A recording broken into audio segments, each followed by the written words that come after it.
Hello everyone, welcome to our channel market astro science. पिछले podcast में हमने बात की थी 27 नक्षत्र और नक्षत्र से रिलेटेड सेक्टर के बारे में। आज के वीडियो में हम चर्चा करेंगे ऐसे कौन से ग्रह हैं जो मार्केट को एक तरफा चाल देते हैं और ऐसे कौन से ग्रह की युतियाँ हैं जो मार्केट को धड़ाम कर देती है। यह एस्ट्रो साइकिल कैसे बनती है, सोना और चांदी पर कौन से प्लैनेट इन्फ्लुएंस करते हैं।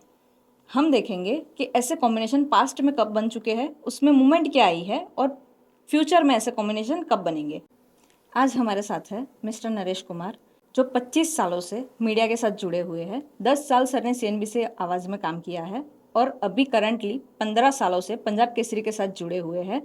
नरेश सर को 17 साल का एस्ट्रोलॉजी का भी एक्सपीरियंस है। तो आज हमें जियोपॉलिटिकल सिनेरियो के साथ एस्ट्रोलॉजी में कैसे प्रिडिक्शन दिया जाता है और दोनों की स्टडीज़ को मिला के कैसे परफेक्ट प्रिडिक्शन आप भी निकाल सकते हो, वो सारी बातें जानने को मिलेगी। तो वीडियो को एंड तक पूरा देखिए। चलिए स्टार्ट करते हैं। Welcome to our channel sir, so great to have you. नमस्ते। जितने भी दर्शक हैं मार्केट एस्ट्रो साइंस के, सबको मेरा नमस्कार। आज हम प्लैनेट्स के बारे में पूरी बात करने वाले हैं। जी, तो पहले आप मुझे बताइए कि प्लैनेट से सेक्टर कैसे डिफाइंड होता है। देखिए, जब ये वारामिर जी ने लिखी थी बृहद संहिता, जहाँ से हम पूरी एनालिसिस करते हैं, जिसको संहिता ज्योतिष भी कह देते हैं, उस समय बाजार नहीं हुआ करता था। बाजार बाद में आया। ये हज़ारों साल पुरानी स्टडीज़ है हमारी। लेकिन उस समय भी कमोडिटीज़ थी, दाल थे, चावल थे, चीज़ें थी, है ना सारी। तो शास्त्रों में उन चीज़ों का वर्णन किया गया है, उन बातों का वर्णन किया गया है। हर प्लैनेट्स के कलर्स से रिलेटेड जो है वो कमोडिटीज़ उस प्लैनेट को डिज़ाइन असाइन की गई हैं।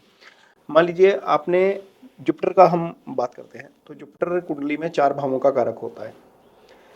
दूसरा भाव जो धन का भाव होता है, पंचम भाव जो आपका बुद्धि विवेक का भाव होता है, उसको इजी गेन का भाव भी बोलते हैं। भाग्यस्थान का कारक जुपिटर होता है, आय स्थान का कारक जुपिटर होता है। जब जुपिटर की पोजीशन ठीक है तो चीज़ें बहुत ठीक होती हैं।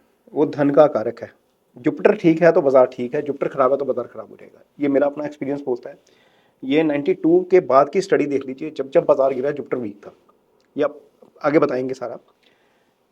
फिर हम मरकरी की बात करते हैं। ग्रीन चीज़ें सारी मरकरी से आ जाती हैं, जहाँ पर भी ग्रीनरी है, क्योंकि मरकरी बुद्धि है, इसको बुद्ध बोलते हैं। मैनेजमेंट सारी इससे आ जाती है, एकेडमिक सारा इससे आ जाता है। तो इससे रिलेटेड सारी चीज़ें मरकरी से देखी जाती हैं। मंगल करेज का कारक है, डिफेंस का कारक है। हनुमान जी को हम पूछते हैं मंगल के लिए, है ना, तो वो बलवान है ना, बलशाली है। तो मंगल से जितना भी डिफेंस है, मंगल से कॉपर है, इवन मंगल से सोने का भी विचार किया जाता है।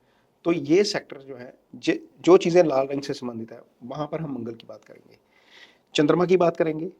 चंद्रमा, जब हम देखते हैं कि चंद्रमा इमोशंस का कारक है, चंद्रमा से हम जल का विचार करते हैं, चंद्रमा से पानी का विचार होता है। तो चंद्रमा से संबंधित सारी चीज़ें, जितनी भी लिक्विड से संबंधित चीज़ें आ जाएंगी, वो सारी चंद्रमा से आएंगी। आपके शिपिंग चंद्रमा से आ जाएंगे, आपका पोर्ट शिप चंद्रमा से आ जाएगा, जल से पैदा होने वाले सारे पदार्थ चंद्रमा से आ जाएंगे, मछली का बिजनेस, मछली के तेल का बिजनेस चंद्रमा से आ जाएगा। जितने भी जो पदार्थ हैं जिनका संबंध जल से है, वो सारे चंद्रमा से आ जाएंगे। इसी प्रकार यदि हम सूर्य की बात करेंगे, वीकडेज के मुताबिक आ जाते हैं। हाँ, सूर्य की बात करेंगे, सूर्य सरकार है, सूर्य सत्ता है।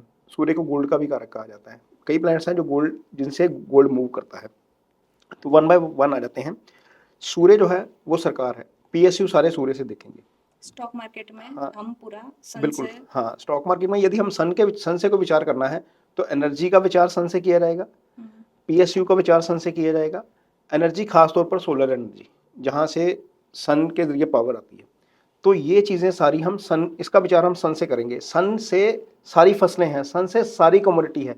गेहूं का विचार सन से किया जाएगा, क्योंकि वो उसका कलर उसी उसी प्रकार का होता है।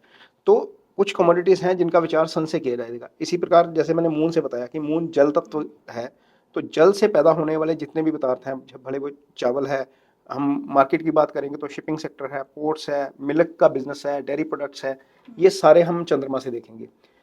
मंगल से यदि हम बात करें, हम इसको सीरीज वाइज कर लेते हैं इसको। यदि हम मंगल से बात करें, तो मंगल चूंकि डिफेंस है, मंगल करेज का कारक है, मंगल हौसले का कारक है, तो डिफेंस सारा हम मंगल से देखेंगे। मंगल से ही डिफेंस का विचार किया जाता है। कॉपर हम मंगल से देखेंगे। लाल रंग के जितने भी उत्पाद हैं, क्योंकि मंगल का कलर लाल है, तो सारी चीज़ें लाल रंग से संबंधित जो है वो मंगल को रिप्रेजेंट करती हैं। इसी प्रकार बुध ग्रीन कलर है। जितना भी अनाज दो भागों में डिवाइड हो जाता है, दालें हो जाती हैं ना दो भागों में डिवाइड, जो वो सारी मरकरी से देखते हैं।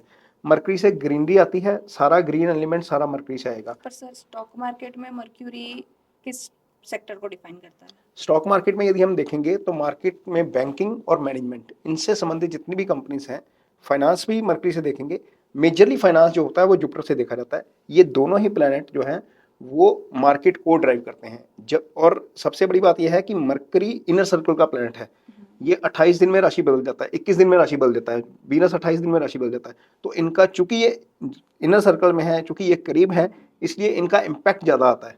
तो ये मरकरी की बात होगी। जुपिटर, जुपिटर का कलर येलो है। तो येलो कलर के जितने भी आर्टिकल हैं, सबसे पहले तो सोना, चने की दाल, फाइनेंस का कारक है जुपिटर। जुपिटर कुंडली में 4 भावों का कारक होता है। धन का कारक जुपिटर है, आय भाव का कारक जुपिटर है, पंचम का कारक जुपिटर है, 9th भाव का कारक जुपिटर है। तो सारा जितना पैसा है वो सारा जुपिटर से आता है, अच्छे वाला पैसा। वैसे तो 3 प्लैनेट हैं जिनसे पैसा देखते हैं। जो फ्लोइंग मनी होता है वो मून से आता है, जो धन संचित कर लेते हैं वो जुपिटर से आता है, जो एक्स्ट्रा ऑर्डनरी मनी जब आ जाता है, जब बियॉन्ड आपके कंफर्ट आ जाता है, तो वो वीनस से आता है। जब ये तीनों का कॉम्बिनेशन हो जाता है तो बड़ी अच्छी पोजीशन बन जाती है कुंडली में। इसी प्रकार यदि हम वीनस से देखेंगे, वीनस अगेन वो वाइट प्लैनेट है। वाइट चीज़, वाइट जितने भी आर्टिकल्स हैं, चांदी का विचार हम इससे करेंगे, मून से भी करेंगे, वीनस से भी करेंगे।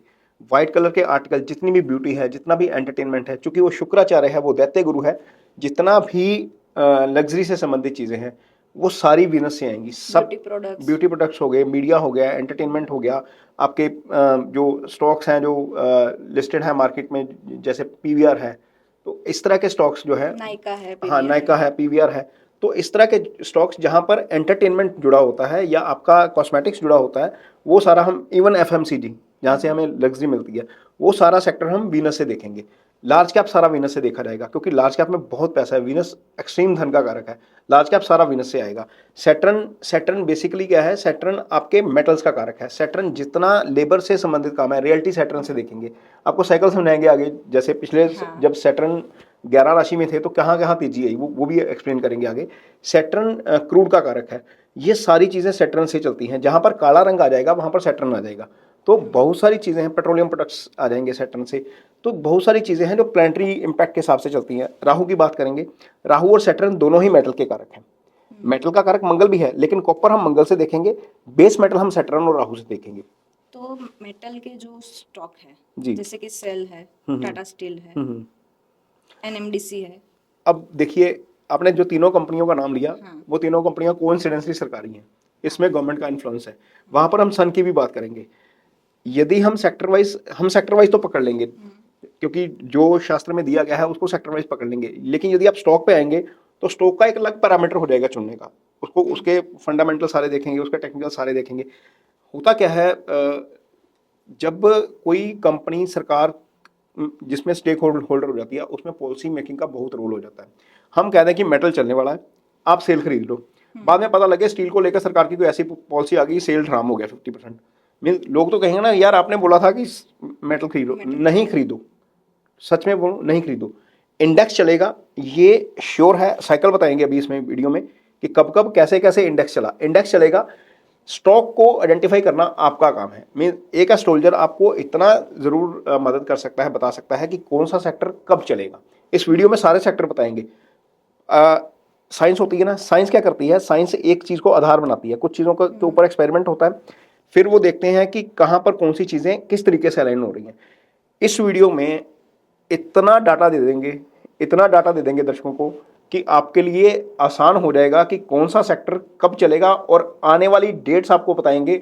आप देखिएगा, इस वीडियो को संभाल के रखिएगा। जो डेट्स आपको यहाँ पर बताएंगे, उस दौरान, उन डेट्स के दौरान जो सेक्टर बताए जाएंगे उसका परफॉर्मेंस देखिएगा। सेक्टर में से स्टॉक निकालना आपका काम है। स्क्रीनर लगाइए, फंडामेंटल देखिए, टेक्निकल देखिए, बॉटम देखिए, टेक्निकली कहाँ बनता है। हालांकि बाजार में ना तो कोई बॉटम पकड़ सकता है ना टॉप पकड़ सकता है, ठीक है ना, लेकिन टेक्निकल वाले जो होते हैं ना, वो बॉटम के इर्द गिर्द पहुंच जाते हैं। थोड़ा आइडिया आ जाता है। लेकिन इमेजिन करिए, यदि एक साइकिल में मेटल इंडेक्स 10 में से 7 बार परफॉर्म कर रहा है, और वो पर्टिकुलर साइकिल में ही कर रहा है, तो क्या आप उस पर बेट लेंगे अगली बार या नहीं? एक साइकिल में डिफेंस परफॉर्म कर रहा है, कुछ दिनों का साइकिल है, वो पिछली हिस्ट्री बोलती है कि वो जबरदस्त परफॉर्म कर रहा है, तो क्या आप उस पर बेट लेंगे कि नहीं लेंगे? एक साइकिल में गोल्ड परफॉर्म कर रहा है और अगली बार वो साइकिल आ रहा है, उसकी डेट्स बताएंगे यहाँ पर वीडियो में, तो क्या आप उस समय उस सेक्टर में बेट लेंगे या नहीं लेंगे? तो ये सारी चीजें बता के जाएंगे। मार्केट जब जब गिरी, आगे कब गिरेगी, वो पर्टिकुलर टाइम बता देंगे। अब एस्ट्रोलॉजर कहां पर हेल्प करेगा? एस्ट्रोलॉजर आपको यही हेल्प कर सकता है कि मार्केट यहां गिरने वाली है, इसके लिए आप कैश पोजीशन रख लो। हाँ। ऑब्वियसली यदि आपका पोर्टफोलियो बड़ा है तो आप सारा तो स्क्वेयर ऑफ नहीं करेंगे, आप टैक्सेशन की लायबिलिटी पे आ जाएंगे। लेकिन यदि आपके पास 20-25% भी आपके पास कैश होल्डिंग है, जो प्लानिटरी पोजीशन हम यहाँ पर बताएंगे, तो मान के चलिए आप वो लेवल आपको, जब वो साइकिल आएगा दोबारा, जो आने वाला है अभी, हाँ। अभी आने वाला है, इस वीडियो में डेट्स बताएंगे उसकी, तो आप उस समय पर अपने पसंदीदा स्टॉक, अपने पसंदीदा जो आपको सस्ते लगते हैं, जो आपको लेवल्स अच्छे लगते हैं, वो आप खरीद सकते हैं। बहुत फायदा होगा उससे। वो सारा साइकिल बताएंगे, प्रीवियस भी बताएंगे डेट्स के साथ, आगे कब होगा ये भी बताएंगे। ओके सर, जैसा कि आपने बताया कि पीएसयू सन से देखते हैं, मून से इंट्राडे देखते हैं कि मून से लिक्विड वाली स्टॉक ही देखेंगे? देखिए, यदि आपकी कुंडली में मून की पोजीशन सन से 100 डिग्री के भीतर है तो इंट्राडे मत करिए, ये आपके लिए नहीं है। सबसे पहली बात, मून इमोशंस का कारक होता है, मून से ही हम डिसीजन लेते हैं। स्टॉक लिया, स्टॉक लिया 100 पे लिया, 110 पे गया, मन ने कहा यार 10 बच गए, निकल जाओ यहाँ से, स्टॉक जाता है 200। ये तो बहुत लोगों की प्रॉब्लम होती है कि ठीक है, मैंने ले लिया, हाँ। फिर बेच दिया तो ऊपर चला गया, मैंने ले नहीं, लिया कुछ तो लोग नीचे पता क्या चला करते गया। हैं, कुछ लोग पता क्या करते हैं, 100 पे लिया, 115 पे बेचा, ठीक है यार, स्टॉक ऊपर चला गया, 120 पे फिर एंट्री ले ली, 130 पे बेच दिया, यार फिर चला गया ऊपर, 135 पे ले ली, 145 पे बेच दिया, 200 पे पहुंच गया, फिर खरीद लिया, 200 से गिरा नीचा, फिर दोबारा 70 आ गया। मीन वो मन को समझा पाना, मन के मुताबिक डिसीजन ले पाना। मैं 3 लोगों की बात करूंगा यहाँ पर, तीनों जो लोग मार्केट को समझते हैं। वारन बफे, जो निवेशक हैं, इनकी कुंडली देखिएगा तीनों की। वारन बफे नंबर 1 इन्वेस्टर, हमारे जो दिवंगत जो हैं वो झुंझुनवाला जी, राकेश झुंझुनवाला, राधा किशन दमानी जी, इन तीनों की कुंडली देख लीजिए, इनके मून और सन की पोजीशन देख लीजिए, 100 डिग्री के पार है मून और सन की पोजीशन। यदि आपका मून खराब है कुंडली में, सूर्य से 4 घर के भीतर है, यानी कि सूर्य यदि आपका पहले घर में पड़ा है, चंद्रमा आपका दूसरे या तीसरे या 12वें या 11वें में है, तो ट्रेड मत करिए, ये आपके लिए नहीं है। इंट्राडे में तो मैं बिल्कुल सजेस्ट नहीं करूंगा, क्योंकि इंट्राडे में फिर ऐसे लोगों के पास करेज नहीं होता कि पोजीशन को होल्ड कर सकें। बाजार को समझते नहीं है कुछ लोग ना, 2020 के बाद आए हैं बाजार में, उनको पता नहीं है कि ये होता क्या है। मीन्स 100 रुपये है ना, 100 का 100 आज ही लगा देंगे, रखेंगे नहीं बैकअप के लिए पोजीशन। पता लगे 100 गया था, वो नीचे गिरा, मार्जिन पे खेल जाते हैं, पता लगा उड़ गया, पीछे मार्जिन देने के लिए पैसे नहीं है, फिर सोचते हैं यार ये क्या हो गया। मीन्स इतनी क्वेरीज आती हैं, इतनी क्वेरीज आती हैं मेरे पास, पूछिए मत। पर क्योंकि 2020 के कोरोना के बाद बुल रन ही चला है अब तक, जी बिल्कुल। तो उन्होंने मंदी देखी ही नहीं नहीं है। नहीं देखी है, नहीं अब देख ली ना, हाँ, अब सितंबर देख से ली। लेकर सितंबर 26 सितंबर को टॉप मारा बाजार ने, है ना। उसके बाद प्लानिटरी पोजीशन जो उसके बाद की बनी, वो सेम प्लानिटरी पोजीशन इस साल फिर बन रही है और सेम डेट्स पे बन रही है। वो तो मेरा क्वेश्चन भी एक यही था कि 26 सितंबर को जो टॉप लगा निफ्टी में, वो किस प्लानिटरी पोजीशन के अकॉर्डिंग लगा? धन का कारक बोल रहा है, एक्सट्रीम धन जो है वीनस से आता है, वीनस उस दिन ऑन साइन था, सैटर्न उस दिन ऑन साइन था, काफी प्लानिटरी पोजीशन 59 एक्सिस पे थे। तो उस दिन का जो प्लानिटरी पोजीशन था, यदि आप वो चार्ट निकालेंगे, इस चार्ट को लगाएंगे साथ में, देखिएगा यार प्लानिटरी पोजीशन कैसी है, वो बहुत अच्छी प्लानिटरी पोजीशन थी।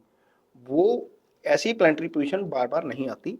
जब वो टॉप लग गया, मीन सारे इन्वेस्टर उस समय बोल रहे थे यार पैसा इसमें लगा दे, इसमें लगा दे, ये इसमें जरूर बनेगा पैसा, इसमें जरूर। बताया जा रहा था कि बाजार से निकल जाओ, एस्ट्रो साइकिल अलो नहीं कर रहा, यहाँ से बाजार टूटेगा, निकल जाओ निकल जाओ, नहीं निकले लोग, फंसे, पैसा वहां पर लगाया, और फिर जब नीचे आया तो फिर पूछ रहे हैं कि दोबारा अब कब जाएगा। तो एक वीडियो डाला था मैंने 28 फरवरी को, जब बाजार डाउन था, तो मैंने एक वीडियो डाला था, उसका हेडलाइन था मार्च में निफ्टी की वापसी। फिर अप्रैल में लगाया, अप्रैल में हेडलाइन था अप्रैल में बुल्स का डंका। अब मई का भी लग रहा है कि बाजार ठीक रहेगा, 25,300 25,500 के आसपास जाना चाहिए, क्योंकि यदि हम इसको एस्ट्रो साइकिल में देखेंगे ना, उसको फंडामेंटल आप इग्नोर नहीं कर सकते। आज की डेट में जब हम ये शूट कर रहे हैं, तो हमारा पीएमआई अच्छा आया है, हमारा जीएसटी कलेक्शन 2,37,000 35,000 के आसपास गया है, इट इज द हाईएस्ट। अभी फेस्टिवल सीजन नहीं है, ठीक है। हमारा इन्फ्लेशन अंडर कंट्रोल है, हमारा डॉलर इंडेक्स ठीक चल रहा है, क्रूड हमें 60 से 65 के बीच मिल रहा है, 61-62 के आसपास का लेवल है शायद। ये इतने फंडामेंटल जो है वो मार्केट के लिए फेवरेबल है कि बाजार यहाँ से चलेगा ही चलेगा अनटिल अनलेस इंडिया पाकिस्तान का कन्फ्लिक्ट नहीं होता। तो यहाँ से मान के चलिए किसी को हैरानी नहीं होनी चाहिए कि बाजार पुराना हाई तोड़ दे, ये हैरानी नहीं होनी चाहिए किसी को, क्योंकि फंडामेंटली बहुत मजबूत है और बाजार के लिए अच्छी पोजीशन बनी हुई है। वीक कब होंगे? 7 जून के बाद वीक हो जाएंगे हम फंडामेंटली। 7 जून हाँ, 7 जून के बाद हम वीक हो जाएंगे फंडामेंटली, थोड़ा सा कन्फ्लिक्ट बढ़ जाएगा। ऐसा हो सकता है कि इंडिया पाकिस्तान हो जाए, थोड़ा बहुत, मीन बहुत ज़्यादा नहीं, क्योंकि जो झगड़ा करवाने वाले प्लैनेट होते हैं ना, मंगल और केतु होते हैं, ये दोनों ही सिंह राशि में आ जाएंगे। जिस साइन में आएंगे वो फारी साइन है। शनि, हाँ, शनि 12 पे है, ये 6-8 एक्सिस में आ जाएंगे। ये 6-8 एक्सिस अच्छा नहीं है दुनिया की शांति के लिए। ये ऐसा जरूरी नहीं है कि इंडिया पाकिस्तान होगा, ऐसा भी हो सकता है कि चाइना ताइवान हो जाए, ऐसा भी हो सकता है ईरान अमेरिका हो जाए। तो कन्फ्लिक्ट बढ़ेगा, जब कन्फ्लिक्ट बढ़ता है तो अल्टीमेटली उसका असर बाजार पे आता है।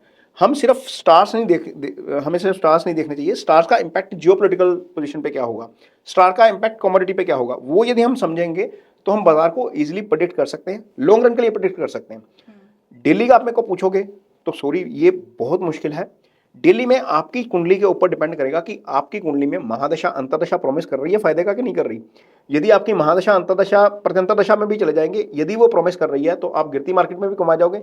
यदि आपका स्टार वहां पर वीक है, आपका रोलिंग प्लांट ही वीक है, तो आपका ट्रांजिट जितना मर्जी अच्छा हो जाए, ट्रांजिट 20% ही रोल प्ले करता है, बाकी 80% उधर ही है। तो यदि आपकी पोजिशन ठीक नहीं है, अंतरदशा महादशा प्रत्यंतर दशा जिस महीने में आप ट्रेड कर रहे हैं, तो stay away from the market. कुछ भी हो जाए, आप चढ़ती मार्केट में भी लॉस खा के निकलोगे। 5,000 स्टॉक है ना मार्केट में, पता लगे इंडेक्स, अब देखा ना इंडेक्स 4 स्टॉक इंडेक्स को चला रहे हैं, मार्केट में पोर्टफोलियो बढ़े ही नहीं। तो लोगों का सवाल यही आ रहा है कि मार्केट, हमारा पोर्टफोलियो कब बढ़ेगा। हाँ, क्योंकि मार्केट जो करेक्ट हुआ था जी, उससे तो मार्केट 10% कवर हो गया है। नीचे निफ्टी 22,000 से लेके अभी 24,500 के आसपास चल रही है। जी। पर अगर हम स्टॉक में देखने जाए तो स्टॉक का जो हाई था उससे 50% करेक्ट हुए स्टॉक। बहुत सारे स्टॉक है सर जो अभी भी 30 to 40% करेक्टेड है, तो लोगों का पोर्टफोलियो बढ़ा ही नहीं जिस तरह से मार्केट ने बुल रन दी है। आपने पिछले 13 दिन में एक चीज देखी, एफआईआई बाजार में आ रहे हैं क्योंकि उनको वैल्यूएशन अच्छे मिल रहे हैं। स्टॉक मार्केट में वैल्यूएशन ही देखे जाते हैं सबसे पहले, जो अच्छा निवेशक है वो वैल्यूएशन ही देखेगा, क्योंकि उसने पैसा दो दिन के लिए नहीं लगाना, उसने पैसा लगाना 2 साल के लिए, 3 साल के लिए। ये हमारे जो रिटेल वाले निवेशक हैं इतना हौसला करते नहीं है क्योंकि मून वीक है, तो मून वीक वाली पोजीशन में इतना हौसला नहीं करते। नीचे बॉटम पे स्टॉक मिल रहे हैं, ये लंबी अवधि के लिए अब भी खरीद लेने चाहिए। हालांकि 25 आगे अच्छा नहीं है, 26 में भी पोजीशन अच्छी नहीं है। ये वीडियो रिकॉर्ड हो रहा है, हम 26 में एक बार दोबारा बात करेंगे, क्योंकि प्लेनेटरी पोजीशन इस तरफ इंडिकेट कर रही है कि आगे जाकर मार्केट टूटेगी, और ख़ास तौर पर मई से लेकर नवंबर 2026 वो अच्छा नहीं है। उससे पहले चीज़ें ठीक रहेंगी। एक पीरियड बीच में आएगा सितंबर से लेकर, अभी 16 सितंबर से लेकर जो सेम साइकिल बना था ना, 26 सितंबर से टूटा बाजार, फरवरी एंड तक टूटा है ना, सेम साइकिल 16 सितंबर से बन जाएगा। उसमें भी जो एक्सट्रीम साइकिल है जहां पर बाजार में ज़्यादा गिरावट के चांस हैं, वो है आपका 20 अक्टूबर से लेकर 18 अक्टूबर मोटा मोटा चलिए, क्योंकि 18 अक्टूबर को जुपिटर उसमें आ जाएंगे, एक्सल्टेड हो जाएंगे, उच्च के हो जाएंगे। जैसे जुपिटर एक्सल्टेड होंगे वो शनि के साथ 6 एक्सिस में आ जाएंगे, राहु के साथ। जैसे राहु इस समय 11 पे आएंगे ना, 11 पे आ जाएंगे, 4 पे आए, 4 5 6 7 8 9 10 11, ये 8 हो गया, 11 से 4 करेंगे, 11 12 1 2 3 4। ये जो 6 एक्सिस है ना राहु जुपिटर का, ये डिजास्टर है बाजार के लिए। और दूसरा, केतु भी राशि बदलेंगे, शनि 2.5 साल वही रहते हैं, केतु 1.5 साल वही रहते हैं।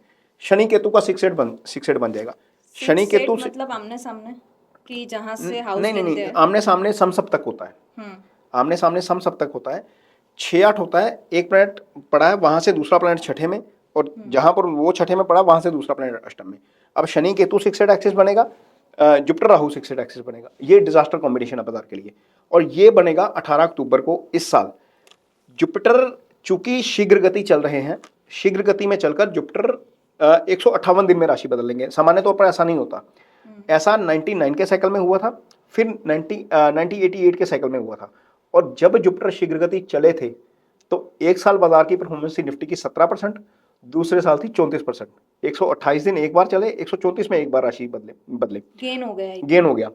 और अब जुपिटर 158 दिन में राशि बदल जाएंगे। तो ऐसा संभव है कि जुपिटर की ये शीघ्र गति बाजार को थोड़ा सा लिफ्ट कर दे, लेकिन उसके बाद जैसे ही गुरु 4 पे आएंगे, राहु के साथ 6 एक्सिस में आएंगे, बाजार गिर सकता है। शनि ऑलरेडी 6 एक्सिस में होंगे।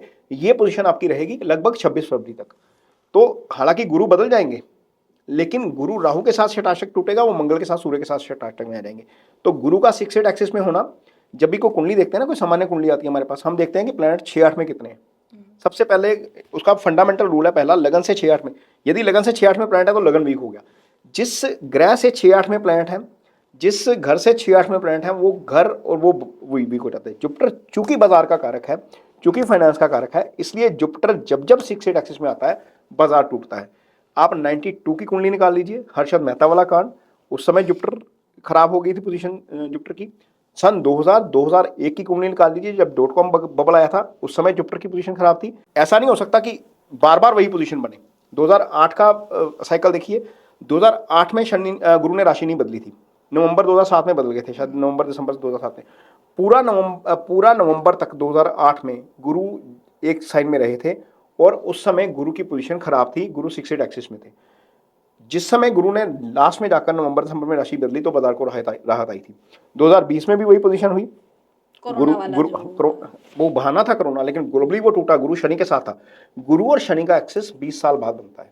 2000 में बना था, वो लंबा चल गया था, क्योंकि गुरु और शनि लगातार 5-6 दिन के अंतर में राशि बदल गए थे। तो पहले शनि ने राशि बदली, पीछे पीछे गुरु हो गए। तो गुरु नॉर्मली 1 साल के लिए रहता है, ये 8-9 महीने के लिए रहता है, लेकिन 2001 ऐसा दौर था जब गुरु और शनि लगभग 2 साल के लिए एक साथ थे। गुरु पीड़ित हो गया शनि के साथ आकर, और फिर 2020 में वही पोजीशन आई, गुरु और शनि एक साथ थे। हालांकि लिफ्ट किया बाजार को, वहां पर भी हाई मारा था, लेकिन ऐसा करेक्शन दिखाया कि दुनिया देखती रह गई, पूरी दुनिया में बवाल हो गया। अब जब 2024 की पोजीशन आई, 20 अक्टूबर के बाद, 26 सितंबर के बाद जब बाजार आया, तो उस दौरान भी गुरु का 6 एक्सिस बन गया था। वो तो सर कैसा हुआ कि एफआईआई ने इतना सेलिंग स्टार्ट कर दिया जो उन्होंने कोरोना के टाइम पे भी नहीं किया था। वो कारण बना ना, क्योंकि गुरु वीक हो गया। अब देखिए, हो सकता है दर्शकों के मन में सवाल आए कि हम क्यों टूट रहे थे और यूएस क्यों नहीं टूट रहा यूएस तो चल रहा था, ठीक है, क्योंकि ट्रम्प तो इलेक्शन। जब हम संहिता पढ़ते हैं, तो संहिता में हम देश की कुंडली देखते हैं। देश की कुंडली देखेंगे तो उसका धनभाव भी देखेंगे। अब हमारी कुंडली जो है, संहिता शास्त्र के मुताबिक या बृहस्पति संहिता के मुताबिक मैक्सिमम पंचांग यूज करते हैं मकर लगन की कुंडली, कुछ कन्या लगन की भी यूज करते हैं। अमेरिका की कुंडली मिथुन लगन की है। ट्रंप का अपना चार्ट मैटर करेगा, प्रधानमंत्री का अपना चार्ट मैटर करेगा, लेकिन देश में धन कहां से आ रहा है? देश का धन स्थान जब वीक हो जाएगा, तो वहां पर आपको धन की कमी आनी शुरू हो जाएगी। आप एफआईए फ्लो की बात कर रहे हैं। हाँ। मार्केट में जो पैसा आता है, आपने किसी से डेट लेना हो, आपने फंड रेजिंग करनी हो, तो आपका 6 भाव देखा जाएगा, दूसरा देखेंगे, 6 देखेंगे, 11 देखेंगे। तो वो जो पोजीशन थी प्लैनेटरी पोजीशन, वो वीक हो गई, उसके कारण एफआईआई का आउटफ्लो बढ़ गया। इसके बाद अमेरिका, हमने 26 सितंबर को टॉप किया, 4 दिसंबर को S&P 500 इंडेक्स ने टॉप किया। ये लगभग 58 दिन का फर्क था। अब जब हम डीकपल हो गए, सामान्य तौर पर ये बाजार चलता है, सुबह रात को देखते हैं, जितने भी इन्वेस्टर हैं रात को टकटकी लगा के 1 बजे तक देखते हैं डाउ कहाँ जा रहा है। सुबह उठते हैं, देखते हैं यार गिफ्ट निफ्टी कहाँ पर है, यही देखते हैं ना। तो हुआ क्या, पिछले 1.5 महीने का सीन देखिए, 58 दिन का डीकपल वाला सीन हो गया। हमने पहले टॉप किया, उसने बाद में टॉप किया। इधर हम चढ़ रहे हैं मार्च अप्रैल में, वो गिर रहे हैं। देखा, हैंगसेंग गिरा, हैंगसेंग सबसे बुरा गिरा, निकाई गिरा, फिर आपका चाइना शंघाई भी गिरा, कोरिया गिरा, ताइवान गिरा, यूएस गिरा। अब सारे नीचे से रिकवर करके, और सारे लगभग उसी पोजीशन में आ गए। 8% 7% बाजार सारे नीचे हैं, चाहे आप एशिया ले लीजिए, चाहे यूरोप ले लीजिए, चाहे बाजार भी इतना ही है, आई गेस। वही, हाँ, सारे बाजार वो कपल हो गए ना। अब डीकपलिंग जो हो गई थी, वो कपलिंग हो गई अब दोबारा एक तरीके से। तो लगभग वैसे ही परफॉर्म करेंगे अब, जैसे पहले करते थे। 2 महीने में हमने डीकपलिंग कर ली थी। तो जो बाजार को समझते हैं, वो शायद इस संवाद को ज़्यादा समझ पाएंगे। जिनको फंडामेंटली या बाजार की जानकारी नहीं है, ग्रहों की तो सारे बात कर लेंगे, लेकिन ग्रहों को यदि इस साइकिल के साथ जोड़ेंगे, तो आपको ज़्यादा बेटर समझ आएगा। आप उसमें से ज़्यादा तत्व निकाल सकेंगे, आप ज़्यादा चीज़ें दे सकेंगे, और ज़्यादा निवेशकों का फायदा कर सकेंगे।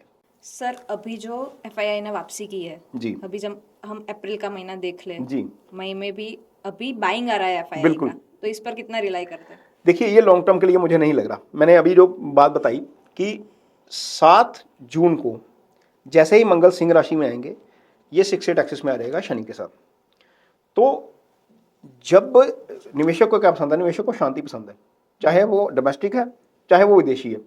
उसको लगता है कि शांति होनी चाहिए, यदि शांति नहीं है तो बाजार में नहीं आएगा। हालांकि उनको वैल्यूएशन अच्छे मिल रहे हैं। एक इसका कारण ये भी हो सकता है, इसको थोड़ा सा फंडामेंटली यदि हम सोचते हैं तो उनको लग रहा है निवेशकों को कि शायद इंडिया ज़्यादा एक्सट्रीम नहीं जाएगा। हालांकि जब हम ये वीडियो शूट कर रहे हैं तो कल रात को जो हमारा बॉर्डर है पंजाब का, फिरोजपुर, वहां पर ब्लैकआउट की रिहर्सल हुई है। आधे घंटे के लिए ब्लैकआउट की रिहर्सल की गई रात को कल फिरोजपुर बॉर्डर पे, कि यदि कुछ एडवर्स पोजीशन होती है, क्योंकि जिस तरीके से पाकिस्तान तैयारी कर रहा है हमें भी तैयार रहना चाहिए। हो सकता है कि हम इनिशिएट ना करें, अटैक किसी तरीके का इनिशिएट ना करें, लेकिन ऐसा संभव है कि कन्फ्लिक्ट बढ़ेगा। आपको याद है जब वाजपेयी जी की सरकार थी, वाजपेयी जी की सरकार के समय लड़ाई नहीं हुई थी। एक तो कारगिल हो गया था, 2002 के आसपास की बात है, लड़ाई नहीं हुई थी, लेकिन बॉर्डर पे टेंशन दोनों तरफ इतना था पूछिए मत, क्योंकि वो प्लानिटरी पोजीशन उस समय इस तरह की आ गई थी। Same planetary position Shani Ketu Mangal 6-8 axis पे, that's not a good combination. ये 6-8 एक्सिस टूटेगा 28 जुलाई को, शनि मंगल आमने सामने आ जाएंगे, ये समसप्तक है। इसका केंद्र में होना भी अच्छा नहीं होता, दो प्लैनेट्स का वहां से टूटेंगे, फिर शनि केतु 6-8, शनि केतु के साथ भी 6-8 एक्सिस में आ जाएंगे, मंगल के साथ भी अलग 6-8 एक्सिस में आएंगे। तो बाजार डाइसी रह सकता है। पैसा कैश हाथ में रखिए, आपको नीचे वैल्यूएशन मिलेंगे। मैं ये नहीं कहूंगा कि निफ्टी 16,000 पे चली जाएगी, बहुत सारे एस्ट्रोलॉजर बोल रहे हैं, मैं ये नहीं बोलूंगा, क्योंकि मुझे टेक्निकली भी वो नहीं नजर आ रहा, एस्ट्रोलॉजिकली भी आज की डेट में नहीं नजर आ रहा। हाँ, यदि आप मेरे को पूछें कि 16 सितंबर के बाद बाजार टूटेगा, तो मैं कहूंगा कि साइकिल वो वाला रिपीट हो सकता है। हम 10-12% की करेक्शन देख सकते हैं सितंबर से लेकर फरवरी के बीच की, जो उसमें से भी जो मेजर डेट्स हैं, जब जुपिटर आएगा 6-8 एक्सिस में, तो वो डेट्स हैं 18 अक्टूबर से लेकर 5 दिसंबर 6 दिसंबर, आप मान के चलिए। ये वाली डेट्स में आपके पास यदि पैसा है तो बाजार आपको मौका देगा, डेफिनेटली देगा। इस वीडियो को देखिए एक बार और वो टाइम फ्रेम देखिएगा, आप देखेंगे कि चीजें अलाइन होकर चलेंगी इस तरीके से। सर, जो आपने बताया कि सेक्टर वाइज हम प्लानेट तो सेक्टर वाइज देखते हैं, फिर पर्टिकुलर आपको स्टॉक अपने हिसाब से फाइंड करना होता है, बिल्कुल, टेक्निकली जी। फंडामेंटली जो भी होता है। जी तो जो इनर प्लैनेट और आउटर प्लैनेट है, जी उसका कैसे रोल होता है? इनर प्लैनेट का ज्यादा रोल होता है या आउटर प्लैनेट का ज्यादा रोल होता है सेक्टर वाइज? देखिए, जो आउटर प्लैनेट है ना, उनका ड्यूरेशन ऑफ ट्रांजिट जो है वो ज़्यादा है, लंबा है। हाँ। शनि आउटर सर्कल के प्लैनेट हैं, 2.5 साल एक राशि में रहते हैं। गुरु आउटर सर्कल के प्लैनेट हैं, वो 1 साल एक राशि में रहते हैं, अनटिल अनलेस वो अतिचारी ना हो जाए, जैसे वो 99 और 88 में हुआ था। मंगल ऐसे प्लैनेट हैं जो नॉर्मली 45 डेज एक राशि में रहते हैं, लेकिन मंगल का साइकिल पूरा 2 साल का होता है, 2 साल बाद ही घूमते हैं। होता क्या है, जैसे अभी रिसेंट टाइम में हुआ, मंगल 20 अक्टूबर को कर्क राशि में आए, 20 अक्टूबर को कर्क राशि में आए, इस हिसाब से 5 दिसंबर के आसपास वो निकल जाना चाहिए था, है ना, नहीं निकले, वक्री हो गए, वहीं पर वक्री हो गए, फिर वक्री अवस्था में वहीं पर घूमते रहे, फिर मार्गी हुए, फिर जनवरी में मिथुन राशि में आ गए। वो 4 महीने का समय लिया था ना, आई गेस 225 दिन का पीरियड है जब मंगल जो है वो कर्क और मिथुन में घूम रहे हैं। कर्क में 20 अक्टूबर को आए थे, अब जाके 6 जून को आगे बढ़ेंगे, मीन सिंह में जाएंगे। आप इमेजिन करिए, मंगल जैसा प्लेनेट जो 45 दिन में राशि बदलता है, 225 दिन के साइकिल में आ गया। ये अनइवन मूवमेंट हो गया ना। तो अनइवन मूवमेंट जब मंगल का आएगा, जब इसका वो होगा, उसका बाजार के ऊपर असर होगा ही होगा। तो पहले तो इसकी नेचर समझते हैं। दूसरा, आपने पूछा कि इनर सर्कल के प्लैनेट का क्या असर पड़ता है। सबसे ज्यादा असर तो मून का पड़ता है। हाँ। ठीक है, मून आपका मन है, 44 आवर में राशि बदलेगा, नक्षत्र बदल देगा, एक दिन में चरण बदल देगा, 4 घंटे में, 5 घंटे में चरण बदल देगा। पता लगेगा आप सुबह कुछ और माहौल में है, शाम को आपका मूड कुछ और होता है ना ऐसा। हाँ। वो मून का साइकिल चेंज हो जाता है। तो जब मून का नक्षत्र चेंज होता है, मून अच्छे नक्षत्र में है तो अच्छे फल करेगा, खराब नक्षत्र में तो खराब फल करेगा, लेकिन हर एक के लिए खराब नहीं करेगा। किसी के लिए खराब नक्षत्र भी अच्छा हो जाता है, किसी के लिए अच्छा नक्षत्र भी खराब हो जाता है। पर मार्केट के हिसाब से देखें तो मून से मार्केट को कैसे रिलेट करते हैं? मून से मार्केट को ऐसे ही रिलेट करेंगे जैसा मैंने आपको राधा कृष्ण तमानी के बारे में बताया, जैसा मैंने आपको सन और मून की पोजीशन। हाँ, सन और मून की। यदि आपका मून सन के साथ है, अस्त है, सन से 1 घर 2 घर पीछे है, तो इंट्राडे मत करिए, ये आपके लिए नहीं है, ये सच में आपके लिए नहीं है। बीएससी का जो स्टडी आया था ना, 90% निवेशक बाजार में से निकलते हैं, घाटा खा के निकलते हैं। अब साइकिल समझा देते हैं थोड़ा सा दर्शकों को मून का। डार्क हाफ ब्राइट हाफ समझते हैं आप? हाँ। जिसको कृष्ण पक्ष शुक्ल पक्ष पूनम बोलते और हैं, हाँ, है ना। कृष्ण पक्ष। अमावस से चंद्रमा का ग्रोथ शुरू होता है, दशमी के बाद वो बढ़ना शुरू हो जाता है, हाँ। राइट। 11वीं का मून बड़ा है, 12वीं का बड़ा है, 13वीं का, 14वीं का और 15वीं का, मीन पूर्णिमा का, है ना, पूर्णिमा का 5 दिन मून बड़ा हो गया। जो तो बंदे इस 5 दिन में पैदा हुए हैं उनका मून अच्छा हो जाएगा, वो सूर्य से बहुत दूर हो जाएगा। हम्म। अब रिवर्स साइकिल शुरू हो गया, मून पहली का आ गया, कृष्ण पक्ष का घट रहा है ना, हाँ, घटने का स्टार्ट हो गया। पहली, दूसरी, तीसरी, चौथी और पांचवी तिथि, छठी तिथि के बाद मून वीक होना शुरू हो जाएगा। हाँ। अब 27 दिन के 28 दिन के इस साइकिल में मून आपको 10 दिन ही अच्छा मिलेगा, ठीक है ना। जो तो इन तिथियों में पैदा हुए हैं उनका मून अच्छा है। अब उसको परसेंट वाइज निकालेंगे तो लगभग 60%, 66% लोगों का मून अच्छा नहीं होता। जिनका अच्छा भी है, मान लीजिए एक्सिस में भी नहीं है, वो आपका मून सूर्य से 120 डिग्री 100 डिग्री दूर है, उसके बावजूद यदि आपका मून 6, 8, 12 में पड़ा है, राहु केतु एक्सिस में पड़ा, ये जरूरी तो नहीं है कि आपका मून सूर्य से 120 डिग्री दूर है तो वो अच्छा ही हो जाएगा। वो राहु केतु एक्सिस में तो आ सकता है, वो शनि के प्रभाव में भी तो आ सकता है, वो सूर्य के प्रभाव में तो खैर नहीं आएगा, वो सूर्य से दूर हो जाएगा। लेकिन यदि वो 6, 8, 12 में है, यदि वो राहु केतु एक्सिस में है, यदि वो शनि के प्रभाव में है, तो आपका मन पीड़ित हो जाएगा। जब मून आपका पीड़ित हो जाएगा तो आपकी डिसीजन मेकिंग वीक हो जाएगी। जब डिसीजन मेकिंग वीक हो जाएगी तो आप अच्छे शेयर में से बिना प्रॉफिट लिए निकल जाओगे, वो शेयर भाग जाएगा। और जब आपका मन जो है वो अच्छा नहीं है, आपका मून अच्छा नहीं है, तो आप उस स्टॉक में से घाटे से निकल जाओगे, वो भागने वाला है। तो ये सारा मून, पहले तो मून से देखेंगे। सबसे पहले तो व्यक्ति की महादशा अंतर्दशा पे आएंगे। यदि वो जुपिटर की है, यदि वो भाग्य स्थान पे पड़ा है, यदि वो आय स्थान पे पड़ा है, धन स्थान को देख रहा है, तो आपको वो लॉन्ग टर्म में फायदा देकर ही जाएगा, उसका ट्रांजिट आपके लिए अच्छा रहेगा। यदि आपकी दशा वीनस की है, वीनस आपको फायदा दे के ही जाएगा। ये 20 साल की दशा होती है, ये कभी नहीं हो सकता कि वीनस अपने कारक तत्वों का फल ना करे। वो इनर सर्कल का प्लैनेट है, वो सारी लग्जरी, सारी प्रॉपर्टी, सारी रियल एस्टेट वो दे के जाता है आपको। कुछ भी हो जाए, कहीं पर भी पड़ा हो, वीक है, वो अपने कारक तत्वों का फल कर ही जाएगा। अस्त भी होगा तो भी 50% फल कर जाएगा। मरकरी है, मरकरी अगेन शुभ प्लैनेट है। हमारे पास 9 प्लैनेट्स है ना, 9 में से 5 नेगेटिव हैं, ठीक है। 2 प्लैनेट परमानेंट शुभ है, गुरु और शुक्र, ये शुभ ही हैं। मरकरी कंडीशनल शुभ है, पाप ग्रह के साथ आके पापी हो जाता है, शुभ ग्रह के साथ आके शुभ हो जाता है। चंद्रमा कंडीशनल शुभ है, वो बता दिया आप, है ना, कंडीशनल शुभ है। तो यदि आपकी कुंडली में कोई भी निवेशक जो ये प्रोग्राम देख रहा है, यदि कुंडली में जुपिटर की पोजीशन ठीक है, धन भाव, आय भाव, पंचम भाव ठीक है, चंद्रमा ठीक है, तो आप खुल के ट्रेड करिए, कहीं पैसा नहीं जाएगा।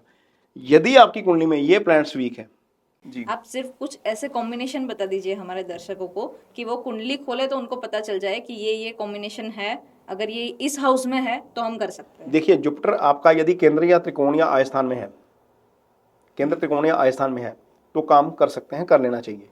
चंद्रमा सूर्य से 100-120 डिग्री दूर है तो काम कर सकते हैं, कर लेना चाहिए। शनि राहु केतु यदि 12वें भाव में है तो इंट्राडे में स्पेकुलेशन में मत जाइए, पैसा मर जाएगा। 12वां भाव स्पेकुलेशन का होता है, पंचम इजी गेन का होता है। यदि ये दोनों भाव खराब हैं तो इंट्राडे में मत जाइए। हाँ, लॉन्ग टर्म में पोजीशन बनाइए, कोई दिक्कत नहीं है। लोग म्यूचुअल फंड में निवेश कर रहे हैं, 9 करोड़ निवेशक हैं देश में, आधा निवेशक म्यूचुअल फंड में निवेश कर रहा है। आज जब यदि बाजार संभला है, कुछ यदि बाजार उस तरीके से नहीं गिरा है, तो हमारे छोटे जो भाई हैं SIP वाले, जो रिक्शा चलाते हैं या जो छोटा मोटा धंधा करते हैं, 1000-2000 की SIP लगाते हैं, AMCs 54 AMCs काम कर रही हैं, एसेट मैनेजमेंट कंपनीज काम कर रही हैं, इतना फंड आ रहा है, 25,000 करोड़ रुपए की एवरेज इनफ्लो है म्यूचुअल फंड की। तो पैसा इसलिए यदि इस तरीके से लगाएंगे, हर डिप पे खरीदते जाएंगे, तो पैसा कहीं नहीं जा रहा, हम फंडामेंटली करेक्ट हो जाएंगे। हाँ, यदि आप बाजार में काम कर रहे हैं, यदि आप सेक्टर को पकड़ना चाहते हैं, तो वो साइकिल समझाएंगे, आगे साइकिल समझाएंगे कहाँ पर कौन सा साइकिल आ रहा है। यदि आप पर्टिकुलर शेयर में जाना चाहते हैं, सेक्टर में जाना चाहते हैं, वो आपकी कुंडली का एनालिसिस जरूरी है। यदि आपकी कुंडली में कुछ पर्टिकुलर ग्रह अच्छे हैं, मान लीजिए आप किसी को गोल्ड सूट करता है, किसी को नहीं करता है, ठीक है, किसी को मेटल सूट करता है, कोई मेटल में गुबा बैठता है, तो वो आपकी कुंडली तय करेगी कि आपका दशम कैसा है, आपका 11th कैसा है, आपका धन भाव कैसा है, आपका D10 कैसा है। D10 से हम सक्सेस देखते हैं, है ना, कारोबार देखते हैं। 10वें घर से, हाँ जी, हाँ जी, 10वां हाउस, 10वां भाव लगन कुंडली का 10वां भाव। हाँ। और D10 एक अलग चार्ट होता है जहां से हम ग्रेट सक्सेस देखते हैं। ओके, जो मून चार्ट होता है वैसे D10 चार्ट हाँ, होता है। जैसे आपका लगन चार्ट होता है ना, मून चार्ट होता है, फिर D9 निकलता है जिसको हम नमाश कुंडली बोलते हैं, दशमाश कुंडली होती है उसको D10 बोलते हैं। तो यदि वहां पर पोजीशन देखेंगे, लगन की पोजीशन देखेंगे, तो आपकी महादशा देखेंगे, गुरु की महादशा चल रही हो, आप लेकर का स्टॉक पर खरीद लें, वो तो गिरेगा ही गिरेगा, है ना, तो वहां पर आपका नुकसान हो जाएगा। देखेंगे कि प्लैनेटरी पोजीशन क्या है, क्या आपका करंट महादशा अंतरदशा अलो कर रही है या नहीं कर रही है, तो सारे कॉम्बिनेशन देख के फिर सजेस्ट करेंगे। मीन कोई भी व्यक्ति किसी एस्ट्रोलॉजर के पास आ रहा है तो एक भरोसे के साथ आ रहा है। एस्ट्रोलॉजर का मतलब है कि वो व्यक्ति, उसके पास ज्ञान है, उसके ऊपर ऑटोमेटिकली भरोसा हो जाता है। किसी सामान्य व्यक्ति की बजाय एक एस्ट्रोलॉजर के साथ यदि आप बात करते हैं ना, यदि एक एस्ट्रोलॉजर बोलता है तो वो एक इंडिकेशन होता है कि उसके ऊपर लोग भरोसा कर रहे हैं। तो एस्ट्रोलॉजर को बिना कुछ सोचे समझे, बिना कुछ लॉजिक दिए, बिना कुछ मीन जो भी मन में आए वो नहीं बोल देना चाहिए। आप वीडियोस देखिए मेरे, सारे वीडियोस में बिल्कुल लॉजिक के साथ, बिल्कुल पास्ट रेफरेंस के साथ, क्या प्लानिटरी पोजीशन है, क्या शास्त्र कहता है, उसी के साथ वैसे ही बात करेंगे। मीन हवा में बात नहीं करेंगे। मून की मूवमेंट के ऊपर, जितना भी मून के ऊपर भी मैं वीडियो डालता हूँ, डेट्स में जो देता हूँ, मून में करेक्शन के चांसेस हो सकते हैं, कुछ ना कहीं किसी डेट में गड़बड़ी हो सकती है। लेकिन यदि हम लॉन्ग टर्म व्यू लेके चलेंगे, यदि हम साइकिल का व्यू लेके चलेंगे, तो कहीं कोई गड़बड़ की गुंजाइश नजर नहीं आती, क्योंकि वो हिस्ट्री रिपीट होती है। वो हिस्ट्री रिपीट होती है, चाहे आप डिफेंस देख लीजिए, चाहे आप मेटल देख लीजिए, चाहे आप गोल्ड देख लीजिए। गोल्ड, अब सेक्टर पे आते हैं, गोल्ड उस पे आएंगे, सेक्टर पे आते हैं। सर एक दो क्वेश्चन बाकी जी। है। पहले निफ्टी बैंक निफ्टी कौन से प्लैनेट से चलता है? Jupiter, Venus. निफ्टी के लिए? निफ्टी के लिए भी वीनस, लार्ज कैप के लिए हम वीनस देखेंगे। तीन प्लैनेट जो शुभ प्लैनेट हैं, जुपिटर, वीनस एंड मरकरी, तीनों से ही बाजार चलता है। मरकरी ट्रेड का कारक है। देखिए, किसी जैसे हमने बात की ना कि कौन से प्लैनेट से कौन सी चीज आती है। हाँ। जैसे फाइनेंस आता है जुपिटर से, ठीक है। जुपिटर के सामने वीनस आ गया या जुपिटर के साथ वीनस आ गया तो बाजार दौड़ेगा ही दौड़ेगा, कहीं का भी हो वो भागेगा, वो चलेगा। क्योंकि जो धन के कारक हैं दो अच्छे, एक संचित धन का कारक और एक एक्सट्रीम धन का कारक, दोनों ही इकट्ठे आ गए तो चलेगा ही चलेगा, ठीक है। उसके बाद यदि प्लैनेट जो अशुभ प्लैनेट होते हैं उनकी युति हो जाए, वो भी आमने सामने आ जाए, तब भी बाजार भाग जाता है। जो प्लैनेटरी कॉम्बिनेशन दिए गए हैं संहिता ज्योतिष में, उसमें बताया गया है कि पाप प्लैनेट जब साथ आते हैं तो बाजार में तेजी आती है। 29 मार्च को शनि ने राशि बदली, शनि मीन में आ गए, राहु पहले से मीन में चल रहे थे, युति बन गई। आते ही पटाखा बजा जब ट्रंप ने बोला, आते ही उसने इंडिकेशन दिया, 3 4 5 6 को बाजार गिरा, पता था कि गिरेगा, पता था गिरेगा, लेकिन उसके बावजूद अप्रैल का वीडियो दिया कि बाजार में बुल्स का डंका, 2600 पॉइंट निफ्टी कवर किया नीचे से। क्यों हुआ? शनि राहु साथ में थे, वीनस उच्च का होकर बैठा हुआ था साथ में, मरकरी साथ था। मरकरी और वीनस ने नीच भंग बना दिया, शनि और राहु एक साथ हो गए, तो बाजार देखिए कैसे भाग रहा है। अब देख रहा है पीछे। तो ये सर्टन प्लैनेटरी कॉम्बिनेशन है, जब इसको हम पकड़ लेते हैं तो अल्टीमेटली हम इंडेक्स को देख सकते हैं कि बाजार चलेगा, पैसे का फ्लो आएगा। कुछ प्लैनेटरी कॉम्बिनेशन ऐसे हैं, जैसे जुपिटर का बताया, जुपिटर वीक हो जाता है तो बाजार गिर जाता है। ये तो 92 का है, 2001 का है, 2008 का है, 2020 का है, 2024 का है। ये मीन जब इतनी स्टडीज कर रहे हैं, अब 33 साल की रिसर्च कर दी उसके ऊपर, प्लैनेटरी कॉम्बिनेशन ढूंढ लिए 33 साल के, इंडेक्स की वैल्यू ढूंढ ली 33 साल की, वो एक वीडियो डाला हुआ है उस पर, 33 साल की रिसर्च, आगे बाजार कब गिरेगा। मीन बताएंगे और लॉजिक के साथ बताएंगे। ऐसे नहीं मन में आएगा कि निफ्टी 16,000 चला जाएगा, 17,000 चलेगा, ऐसे नहीं बताएंगे, ना ही डराएंगे, लॉजिक के साथ बताएंगे। और मुझे लगता है कि मिसगाइड नहीं करना चाहिए। पैसा कमाने में बहुत मेहनत लगती है। कोई व्यक्ति यदि बाजार में 15,000 20,000 रुपये महीना कमा के बाजार में आ रहा है, वो पैसा लगा रहा है और वो आपका वीडियो देख के पैसा लगा रहा है, और वो उसका यदि नुकसान हो जाता है तो उसका फिर अल्टीमेटली जिम्मेवारी आपकी बनती है। हालांकि डिस्क्लेमर सारे दे देते हैं, मैं भी दे देता हूँ डिस्क्लेमर, लेकिन उसके बावजूद जहां तक पॉसिबल हो सके, एज एन एस्ट्रोलॉजर मैं बता रहा हूँ कि हमें थोड़ा सा अपने समझ के मुताबिक जितनी हम 100% कोशिश कर सकते हैं, जितना हम लॉजिक के साथ बात कर सकते हैं, वैसे ही करेंगे।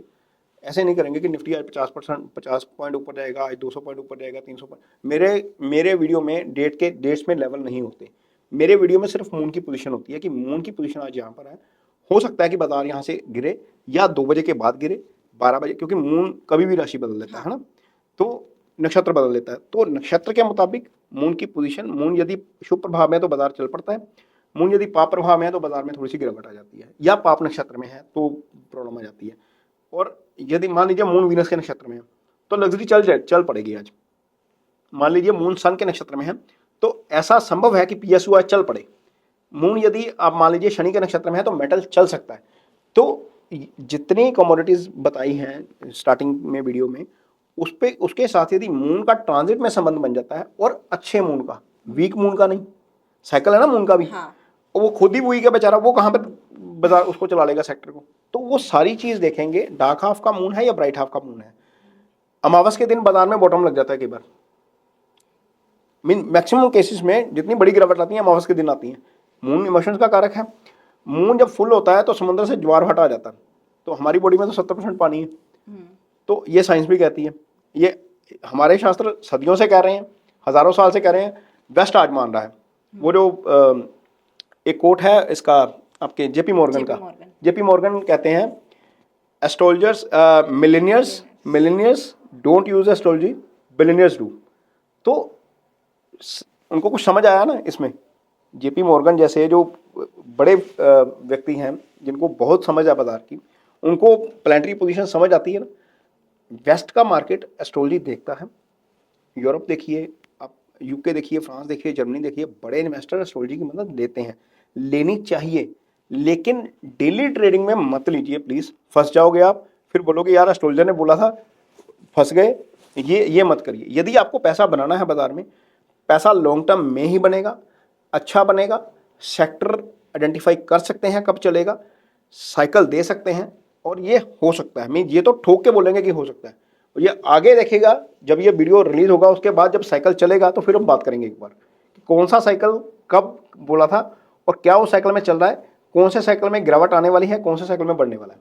सर ये जो आपने अभी बात की ना जेपी मॉर्गन वाली, एक्चुअली हमारा बिलीव भी यही था कि हमारे पास तो वैदिक एस्ट्रोलॉजी बरसों से है जी, तो हम लोगों को सही गाइड करें। जी, ये पॉडकास्ट सीरीज भी इसीलिए स्टार्ट की कि लोगों को हम सही गाइड करें कि हमारी एस्ट्रोलॉजी क्या है और हमारा मार्केट इससे कैसे रिलेट करता है। तो नेक्स्ट क्वेश्चन मेरा लास्ट ये था प्लैनेट के बारे में कि राहु और केतु कैसे इम्पेक्ट करते हैं मार्केट को। वही जैसे राहु और केतु का मैक्सिमम एक्सेस बनता है ना, तो वो खराब हो जाता है। अब पाप ग्रह के साथ आया, शनि के साथ मार्केट उठा दी उसने। अब जैसे ही एक्सेस बनेगा, मंगल के साथ एक्सेस बन जाएगा, केतु के साथ शनि का एक्सेस बन जाएगा, तो वो खराब कर देगा। हालांकि वो युति वहां पर बनी रहेगी, लेकिन वो फिक्स्ड एक्सेस में आ जाएगा मंगल के साथ। तो बाजार हो सकता है कि कुछ ना कुछ करेक्शन ले, वहां पर हल्का फुल्का करेक्शन ले सकता है। पूरा करेक्शन तभी आएगा जब आपका मेन धन वाला प्लैनेट वीक हो जाएगा। तो ये देखना पड़ेगा। एक और कोट है इसका, वारन बफेरी का। वारन बफेरी कहते हैं आज ही वो खबर थी कि बैकशायर से निकल गए, उन्होंने रिटायरमेंट ले ली। जब ये वीडियो शूट कर रहे हैं तो एक खबर आई थी। वो कहते हैं कि stock market is the instrument, या डिवाइस बोल लीजिए, इंस्ट्रूमेंट बोल लीजिए, instrument to transfer the money from the impatience to patience. तो कौन बोल रहा है? जिसका अपना मून सन से 100 डिग्री से ज्यादा दूर है। पेशेंस है ना उनके पास। उन्होंने सबसे ज्यादा धन कब कमाया? लास्ट स्टेज में। तो मून की पोजीशन बहुत जरूरी है। मून एंड मून, यदि आपने बाजार में काम करना है, आपका मून ही वीक होगा कि आप आज 1 अप्रैल को पैसा लगा रहे हैं, अगली 1 अप्रैल को आपका पैसा डबल हो रहा है, आप निकल रहे हैं। यदि आपका मून अच्छा है, आप होल्ड कर सकते हैं, तो हो सकता है कि वो आपको 10 गुना पे भी मिले शेयर। ऐसा होता है, बहुत सारे शेयर 10 गुना, 5 गुना, 6 गुना हो जाते हैं। लेकिन मून जब वीक होता है तो व्यक्ति को लगता है यार डबल हो गए, निकल जाते हैं अब यहाँ से, पता लगता है बाद में वो भागा, डबल हो गया उससे भी। तो मून की पोजीशन बहुत जरूरी है, और आपका महादशा अंतरदशा बहुत जरूरी है। तो सर मई और जून में कौन सी ऐसी साइकिल आ रही है, मई जून जुलाई तक आप बता दीजिए दर्शकों को, तो थोड़ा पता चले कि ये साइकिल आ रही है तो ये सेक्टर परफॉर्म करेंगे। देखिए, सबसे पहले तो जो 7 जून का ट्रांजिट है मंगल का, उसके ऊपर नजर रखेंगे। 7 जून से 28 जुलाई का साइकिल जो है, मंगल और केतु दोनों ही झगड़े के कारक, दोनों ही सिंह राशि में, दोनों ही शनि के साथ 6 एक्सिस में। तो ये साइकिल थोड़ा सा हो सकता है कि बाजार को डिस्टर्ब करे। परमानेंटली नहीं डिस्टर्ब करेगा, क्योंकि ये साइकिल छोटा है। ये टाइम पीरियड में थोड़ा सा ध्यान रख के काम करना पड़ेगा बाजार में। कैश होल्ड पे रखिए, हो सकता है कि बाजार एक छोटा मोटा डिप दे दे, आपको मौका मिल जाए। टेक्निकली बाजार अभी नहीं लग रहा, क्योंकि फंडामेंटली बहुत सारी चीजें हैं जो पॉजिटिव चल रही हैं। एक यही जो फियर बना हुआ है, जो लग रहा है, जो प्लानिटरी पोजीशन ऐसी है, ऐसा नहीं है कि मंगल केतु पहली बार 6 एक्सिस में आ रहे हैं, या मंगल शनि पहली बार, पिछले साल भी आए थे। नॉर्मली मंगल शनि का 6 एक्सिस भी रिपीट नहीं होता, क्योंकि मंगल बहुत लंबी अवधि के लिए फंस गया, जो 225 दिन का साइकिल हुआ है। इस कारण मंगल शनि दोबारा 6 एक्सिस में आ रहे हैं, और विद इन 6 मंथ्स आ रहे हैं। नॉर्मली ऐसा होता नहीं है। आगे फिर समसप्तक में आ जाएंगे, आमने सामने आएंगे तो तेजी ला सकते हैं। 28 जुलाई के बाद का साइकिल जो है वो लगभग 45 दिन का होगा। फिर 6 एक्सिस में आएगा, फिर हो सकता है कि कहीं ना कहीं कंफ्लिक्ट बढ़े दुनिया में। तो कंफ्लिक्ट कहाँ बढ़ता है? नॉर्मली हम जब देखते हैं ना इसको संहिता ज्योतिष के लिहाज से, हर राशि को एक एरिया स्पेसिफाई किया गया है। ठीक है ना? जैसे मीन राशि है, मीन राशि north part of the world को रिप्रेजेंट करती है। मीन राशि हमारा पूरा हिमालय को रिप्रेजेंट करती है।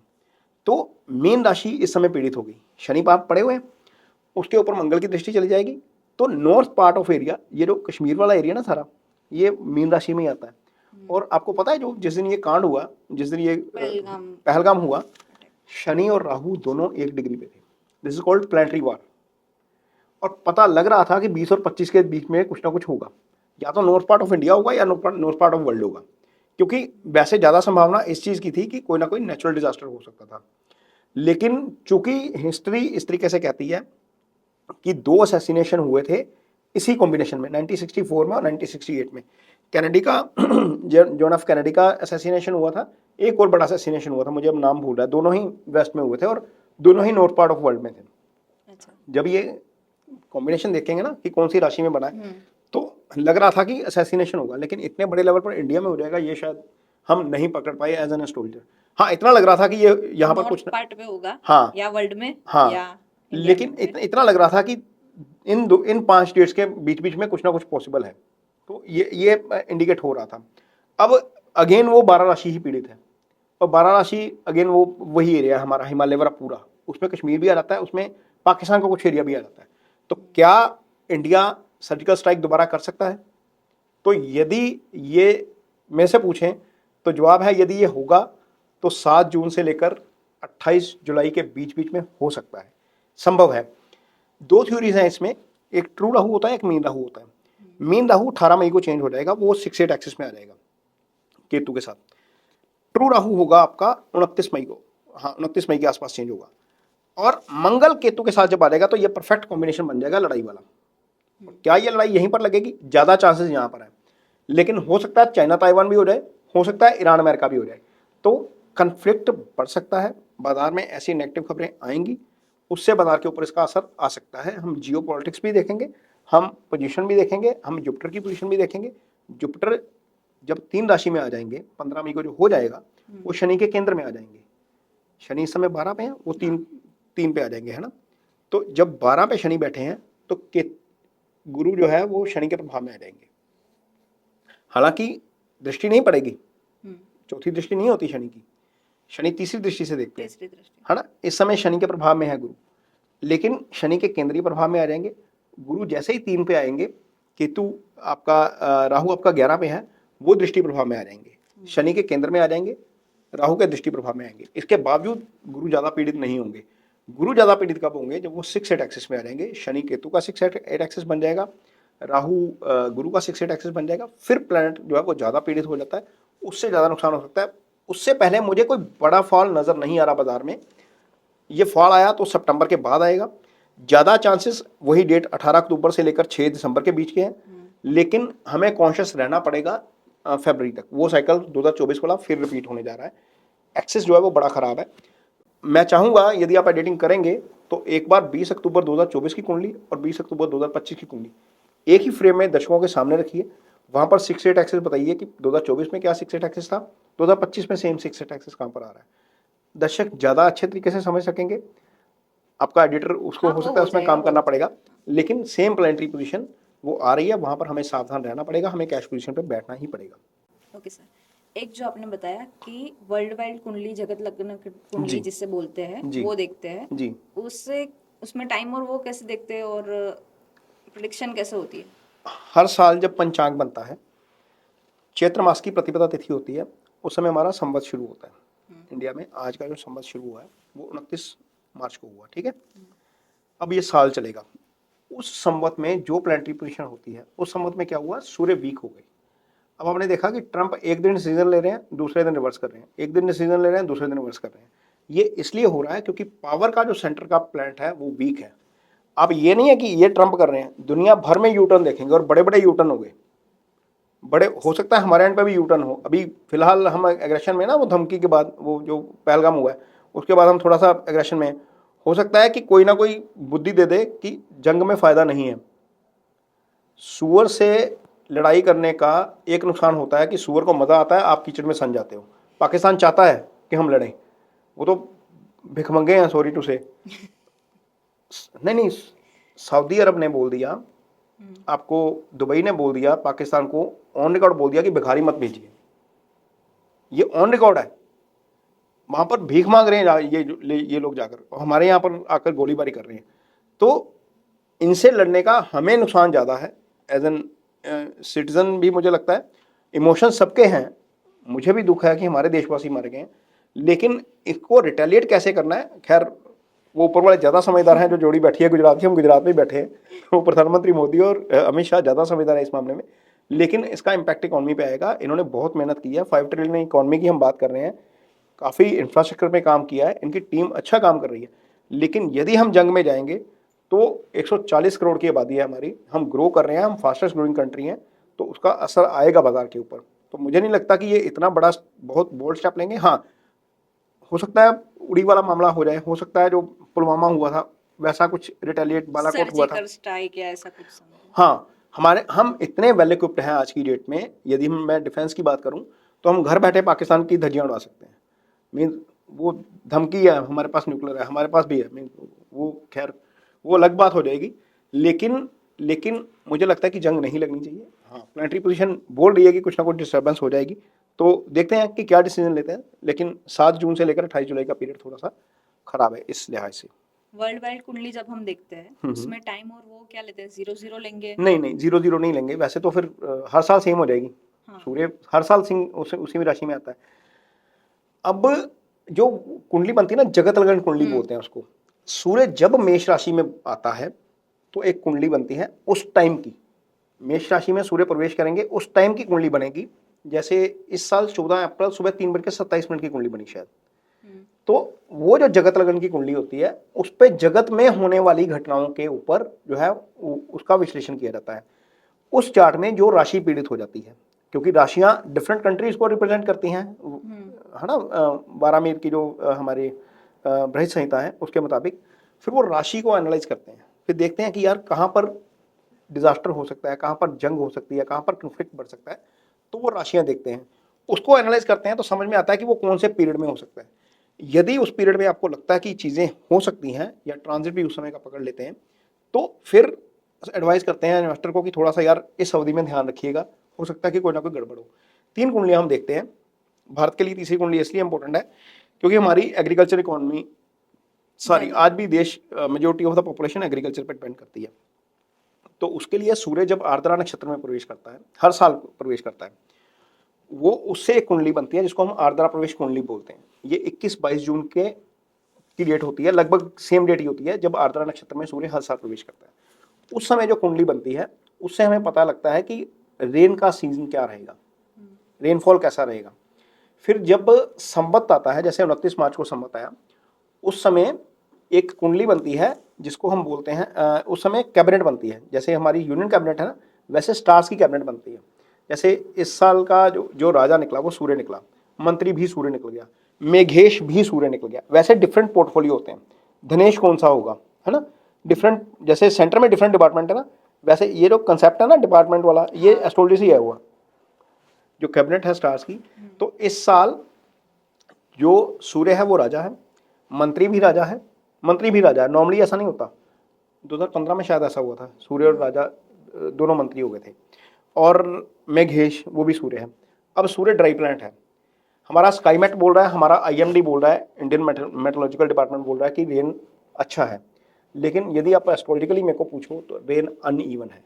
अनइवन मीन्स पॉकेट रेन होगी, अच्छी हो जाएगी, लेकिन पूरे देश में एक जैसी रेन नहीं होगी। एस्ट्रोलॉजिकली यदि हम उसको देखते हैं तो वो देखते हैं, उससे आइडिया लगता है कि यदि मानसून अनइवन है, मानसून ब्लो नॉर्मल है, तो आने वाले साल में क्या चीज़ें होंगी। मान लीजिए सितंबर तक हमारा मानसून खत्म हो जाता है, तो उसका क्या असर आएगा, सीधा एफएमसीजी पे असर आएगा। रेन प्रॉपर नहीं हुई, पॉकेट्स में रेन हुई, एक पॉकेट्स में रेन नहीं हुई, वहाँ पर कंज्यूमर पावर जो है वो डिक्रीज हो जाएगी, किसान के पास फसल नहीं आएगी अच्छी, पैसा नहीं आएगा, तो किसान क्या खरीदेगा। सीधा असर आता है एफएमसीजी के ऊपर, सबसे पहला असर, क्योंकि एफएमसीजी में डेटोल का साबुन भी आएगा 10 रुपये वाला, 5 रुपये वाला पार्ले जी का पैकेट भी आएगा। तो वो जब बाइंग पावर थोड़ी सी डिक्रीज हो जाती है रूरल बेल्ट में, क्योंकि मेजर इकोनॉमी एग्रीकल्चर ड्रिवन है, तो देखते हैं कि यार यदि रेन अनइवन है, रेन अच्छी नहीं है, तो हो सकता है कि एफएमसीजी हिट कर जाए। तो क्या सेक्टर पकड़ लिया, मानसून ठीक नहीं है तो एफएमसीजी कमजोर हो जाएगा। इस साल मानसून अनइवन रह सकता है क्योंकि सूर्य राजा है, सूर्य मंत्री है, सूर्य ही में गेश है। तो स्काईमेट बोल रहा है, आईएमडी बोल रहा है, वो उनकी अपनी कैलकुलेशन है, उसके ऊपर क्वेश्चन मार्क नहीं करेंगे, लेकिन एस्ट्रोलॉजिकली लगता है कि जो रेन है हो सकता है कि आपको लगे कल को खबरें आए कि रेन 100% हो गई, 97% हो गई, ये बोलते हैं 96% के आसपास हो जाए तो नॉर्मल रेन बोल देते हैं। वो नॉर्मल इनकी अपनी डेफिनेशन से हो सकती है, लेकिन कुछ पॉकेट्स देश के ऐसे रहेंगे जहां पर रेन डेफिसिट में होगी, वहां पर दिक्कत आएगी। यदि वो रेन डेफिसिट पंजाब में हो गया या हरियाणा में हो गया, जो हमारा मेजर एग्रीकल्चर स्टेट्स हैं, तो दिक्कत हो जाती है, पूरे देश का फूड बॉल डिस्टर्ब हो जाता है इन दो स्टेट्स में यदि रेन डेफिसिट हो जाता है। व्हीट और बाकी सब जो हमारी मेन रिसोर्सेज है वो सब पंजाब से और वही से आते हैं। Punjab Haryana, we are the food bowl of the country. Yes. Yes तो सर हम अब सेक्टर पे चलते हैं जी। कि जैसा आपने बताया, तो गोल्ड में जो है सिल्वर, आपने बोल दिया कि सिल्वर मून से देखते हैं, जी। गोल्ड किस प्लैनेट से देखते हैं? गोल्ड का मेजर कारक जो है वो जुपिटर है। सन से भी देखेंगे, सूर्य से भी, मंगल से भी देखेंगे। अब गोल्ड का एक साइकिल एक्सप्लेन करने जा रहा हूँ। हो सकता है थोड़ा सा दर्शकों को झटका लगे, हो सकता है दर्शकों को लगे कि यार ये क्या ही बोल रहे हैं, लेकिन ये हो चुका है और ये हो सकता है। 1970 को गोल्ड का रेट था $38, $38। 98 को गोल्ड था $838। कितने गुना हो गया? 21 गुना। 21 गुना गोल्ड का रिटर्न 10 साल में। अब मजे की बात देखिए, वही गोल्ड सन 2000 में $316 पे, साइकिल रिवर्स हो गया। ठीक है, वही गोल्ड 2000 में $316 पे, वही गोल्ड 2010 में $1800 पे। मतलब 800 से डिक्लाइन होके 300 आया। हाँ, 838 से डिक्लाइन हुआ, 316 आया। हाँ। 316 से फिर बढ़ना शुरू हुआ, फिर 1800 गया, 6 गुना हो गया। ठीक है, वही गोल्ड 2015 में $1000 पे, साइकिल रिवर्स हो गया। हाँ। गोल्ड का साइकिल आता है, 60 ईयर्स की स्टडी है, पिछले 60 ईयर की, 1970 का आ गया, हम 2025 में बैठे हैं। ये 60 ईयर्स की स्टडी है गोल्ड की। जब साइकिल में शनि एरिस में 15 डिग्री क्रॉस करता है और वर्गो में 15 डिग्री तक रहता है, ये लगभग 12 साल का साइकिल है जो मैंने उसमें स्टडी किया। इस 12 साल के साइकिल में गोल्ड जो है वो बहुत जबरदस्त परफॉर्म करता है, जबरदस्त परफॉर्मेंस। आज का गोल्ड लेकर चलें 3200 के आसपास का, 3270 का, अभी जब हम वीडियो शूट कर रहे हैं तो 3270 के आसपास ट्रेड कर रहा है। इंडियन टर्म में हम लेके चलेंगे तो 93-94 हज़ार के आसपास का रेट होगा, 95 भी हो सकता है, डिपेंड करता है कि आप मार्केट से खरीद रहे हो या एमसीएक्स में खरीद रहे हो। एमसीएक्स का रेट थोड़ा सा कम होता है, मार्केट का ज़्यादा होता है। तो 2027 में शनि एरिस में आ जाएगा। यदि 2027 का रेट, उससे पहले भी गोल्ड बढ़ेगा बाय द वे, उससे पहले भी गोल्ड बढ़ेगा। 2027 से ये साइकिल शुरू होगा, 2039 तक चलेगा, 2039 तक। वर्स्ट केस सिनेरियो जो 2000 और 2010 का था, सोना 2039 तक 7 लाख रुपए जाएगा। Worst case scenario. उसी प्लानिटरी पोजीशन को आधार बनाएंगे। इसको मैं आगे एक्सप्लेन करूंगा कि क्यों हुआ, उस समय के क्यों हुआ था, आगे क्यों होगा। इसको सिर्फ प्लानिट के साथ नहीं जोड़ेंगे, इसको थोड़ा सा फंडामेंटली इकोनॉमिकली भी जोड़ेंगे, उसमें लॉजिक भी देंगे। बेस्ट केस सिनेरियो 70 से लेकर 80 का, सोना हुआ 21 गुना। आप इमेजिन करिए, सोना यदि 2027 में, यहाँ पर लगभग 1 लाख का रेट है, 1.5 लाख भी होता है जो संभव है, लग जाएगा, तो 1.5 लाख से 21 गुना कहाँ पर जाएगा? 20 गुना लगा के चलिए, सोना 25 से 30 लाख के बीच जाएगा। पर सर अभी जब 1 लाख हुआ तो लोगों को ये भी बहुत ज्यादा लग रहा है, मुझे भी ज्यादा लग रहा नहीं, है, सबको ज्यादा लग रहा है। 1 लाख से आप बोल रहे हो 7 लाख टू 25 लाख, ठीक है। 25 लाख। हाँ, ये हो सकता है कुछ लोगों को लगे कि यार ये पागल है, क्या ही बातें कर रहे हैं, है ना, लेकिन फंडामेंटली बताएंगे। अब सोना कौन खरीद रहा है, इतना महंगा क्यों हो रहा है? मैं महंगा कर सकता हूँ, आप महंगा कर सकते हो? नहीं कर सकते। कितना ही खरीद लोगे आप? घर में शादी है बेटी की, आधा किलो खरीद लोगे। कहीं साउथ में चले जाओ, 100 तोले सोना पहना देते हैं बेटी को, है ना, किलो खरीद लेंगे। बेटे के लिए भी शादी है, चलो बेटा है बेटी है, 2 किलो खरीद लेंगे। अजरबैजान के ऑयल फंड ने पिछले क्वार्टर में 91 टन सोना खरीदा, 91 टन। कितना? एक क्वार्टर में। ये मैं अजरबैजान का ऑयल फंड बोल रहा हूं सिर्फ। पूरी दुनिया के सेंट्रल बैंक सोने के पीछे हैं, कारण डॉलर को डिवैल्यूएट करेंगे। सारे लोग, सारे देश अपनी करेंसी को डिवैल्यूएट करने जा रहे हैं, क्योंकि डॉलर का थ्रेट ज्यादा नजर आ रहा है ट्रंप के बाद। 70s 80s में भी यही हुआ था कि सेंट्रल बैंक्स ने सोना खरीदना शुरू कर दिया था धड़ल्ले के साथ। 2010 के साइकिल में भी यही हुआ था। अब दोबारा सारे सेंट्रल बैंक सोने के पीछे हैं। अब सोना मैं और आप महंगा नहीं कर सकते। जब सेंट्रल बैंक में दौड़ लगेगी ना, चाइना धड़ल्ले से सोना खरीद रहा है। अब एक खबर आई मॉर्निंग स्टार की, अमेरिका के, उसने बोला कि जो ट्रंप है अपना बिटकॉइन रिजर्व बढ़ाना चाहते हैं, इसलिए यूएस 841 टन सोना खरीदेगा। बाजार में खबर आ गई कि सोना 55-56 हज़ार के आसपास आएगा। नहीं, तब खबर आई थी कि वो सोना बेचेंगे और बिटकॉइन बिटकॉइन रिजर्व बढ़ाएंगे ना, बनाएंगे। वही हाँ। बताया मैंने, बिटकॉइन रिजर्व बढ़ाना चाहते हैं, इसलिए 841 टन सोना खरीदेंगे। ये लगभग यही फिगर थी जो मुझे याद है। पर वो सोना खरीदेंगे तो सोना अब जाएगा ना। सोना बेचेंगे, हाँ। सोना बेचेंगे और बिटकॉइन का रिजर्व हाँ, बढ़ाएंगे। ओके। सोना बेचेंगे 841 टन सोना। तो खबर ये आई कि मॉर्निंग स्टार ने खबर ये दी कि यदि वो 841 टन सोने को बेचने का ऑर्डर हो जाता है, एग्जीक्यूट हो जाता है, तो सोना समहाउ 55 हज़ार के आसपास आ जाएगा इंडियन टर्म्स में। अगले 2 दिन बाद खबर आई, गोल्डमैन जेपी मॉर्गन ने रिपोर्ट दी कि सोना इसी साल में बेस्ट के सिनेरियो में $4500 लगाएगा। फिर गोल्डमैन सैक्स का रिपोर्ट आया कि सोना इसी साल $4000 लगा सकता है। इसी बीच सोने ने $3500 का हाई मार दिया। हाँ। है ना। अब सवाल है कि क्या यहां से सोना हाई जाएगा? तो बिल्कुल जाएगा, 101% जाएगा। लेकिन उससे पहले एक करेक्शन आ सकता है, हमें सोना $3100-3000 के आसपास का लेवल दिखा सकता है। यदि आप मेरे को पूछो कि $2800 तोड़ेगा, तो मुझे $2800 बहुत मुश्किल लगता है टूटना। 20 अक्टूबर को मार्च ने राशि बदली थी, ठीक है। मार्च ने जैसे ही राशि बदली, 30 अक्टूबर से सोना गिरना शुरू हो गया। 30 अक्टूबर को सोने का हाई था $2801। पिछले साल अप्रैल में सोना चलना शुरू हुआ। साइकिल समझिए जरा, क्योंकि हम साइकिल की बात कर रहे हैं। अप्रैल में सोना चलना शुरू हुआ, गुरु आए थे वृषभ राशि में, ये शुक्र की राशि है, शुभ प्लैनेट की राशि में आ गए, ठीक है। और हालांकि शत्रु राशि है, लेकिन वो शुभ प्लैनेट की राशि में थे। और अप्रैल के बाद बाजार देखिए, अप्रैल से सितंबर तक का बाजार देखिए हमारा निफ्टी, और पूरी दुनिया का बाजार भी देखिए, गुरु की पोजीशन अच्छी थी। अब क्या हुआ, गुरु ने 20 अप्रैल से लेकर 2 अप्रैल से लेकर 30 मई, लगभग 30 अक्टूबर तक गोल्ड ने जो हाई बना दिया $2574 का। $2574, सॉरी $2800, $2801 लगा था, 2801। मंगल नीच हुआ, गोल्ड टूटना शुरू हो गया 2024 में। मंगल नीच हुआ था 20 अक्टूबर को, 30 अक्टूबर से गोल्ड गिरना शुरू हो गया। ये डेट्स आप वेरीफाई कर लीजिए, चाहे कहीं पर भी आप चार्ट निकालेंगे तो पता लग जाएगा। मंगल नीच हुआ 20 अप्रैल को, 30 अप्रैल से गोल्ड गिरना शुरू हो गया। गोल्ड ने लो मारा $2574 का, ये भी चेक कर लीजिए, ये सारा उसमें है। अब 2801 से गिरा, 2574 लगाया, यहाँ से कितना गिर गया, लगभग 13-14% गिर गया। गोल्ड करेक्ट हो गया था उस समय। तो वहां से मंगल की चाल जब बदली, क्योंकि मंगल रेट्रोग्रेड हो गए, मंगल फिर मिथुन राशि में चले गए, गोल्ड फिर दोबारा चलना शुरू हो गया।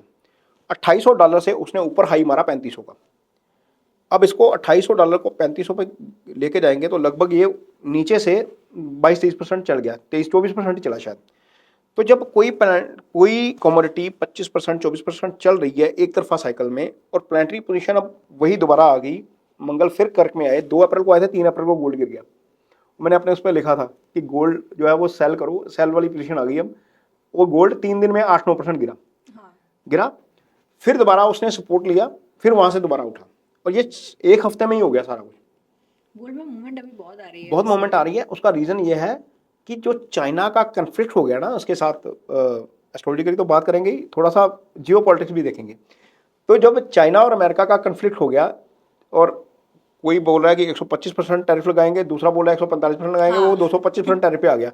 तो दुनिया को लगा यार सेफ हेवन तो गोल्ड ही है, इसमें गोल्ड में पैसा लगाओ, क्योंकि इन दोनों सांडों की लड़ाई में ना, जिसको सांड बोलते हैं पंजाबी में, जनता पिस जाएगी।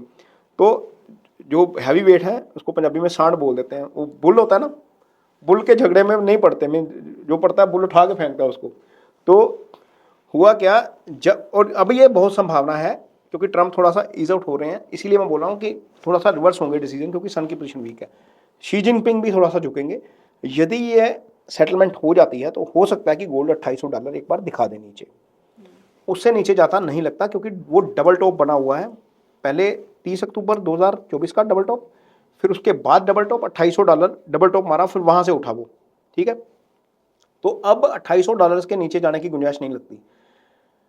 वर्स्ट के सिनेरियो यदि होता है तो 2574 जो बॉटम मारा था उसने 30 अक्टूबर के बाद, 30 अक्टूबर के बाद गिरना शुरू हुआ था ना, हाँ। ये लगभग नवंबर में मारा शायद बॉटम उसने, नवंबर 2024 में $2574। तो वर्स्ट के सिनेरियो $2574 है। अब इमेजिन करिए $3500 वाली चीज 2574 जा रही है, 35% के आसपास, 33% के आसपास टूट जाएगी।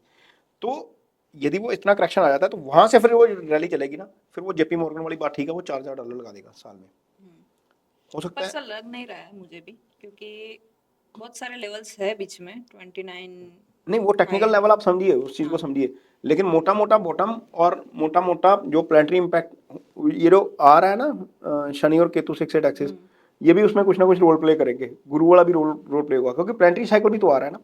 तो वो जो पोजीशन है ना, वो गोल्ड को 4000-4500, जो रिसर्च कर रहे हैं ना, गोल्डमैन सैक्स जो कर रहा है या जेपी मॉर्गन जो कर रहा है, जो एजेंसीज रिपोर्ट दे रही हैं, वो डेफिनेटली इसी लाइन पे जा रही है, क्योंकि प्लानिटरी पोजीशन सपोर्ट कर रही है गोल्ड को और आगे भी करेगी।